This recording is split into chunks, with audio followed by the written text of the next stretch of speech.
Izaramba Yesayimaze Duimbazizi Naje Duimbazizi Naje Yaduchuja Marasoye Yesayimaze Isoko y'agakiza maze muyiguragiremo irareza ibyaha byose Yesu ahimbazwe duhimbazizi nage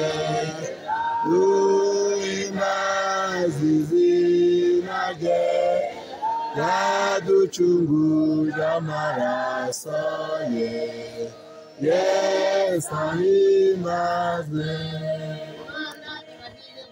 Amen. Haleluya. Amena. Ijambo ry'Imana ntabwo rigenda ubusa, ingombwa rikora ibitangaza. Reka tugeze mu masaha yo kwakira abashiki bacu na bene data bahagaze mu munezero mwinshi.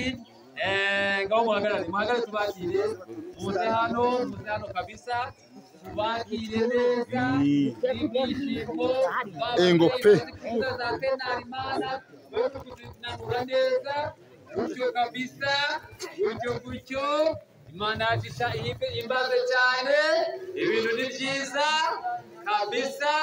Ngaho uri mure kujya inyuma y'undi, ingo mu rwanjye nawe uragaragara neza cyane.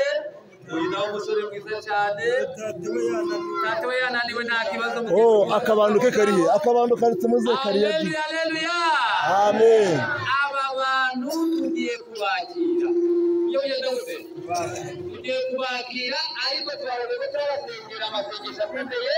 Icyambere, Imana ibababarire ibyaha bakoze guhera mu bwana bwabo kugeza aya masaha.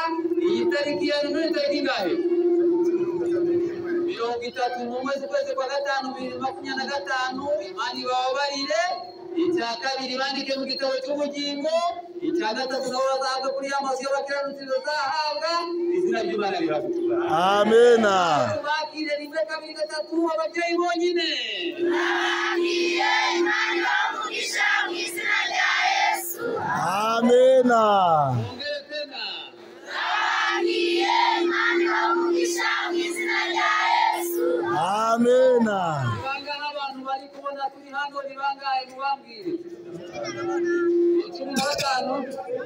15 n'umukecuru wicaye.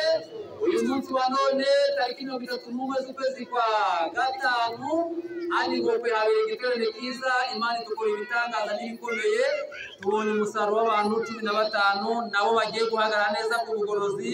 Imana yacu yahabwa icyubahiro. Amena. Imana ibafashe, izabaye amaherezo meza.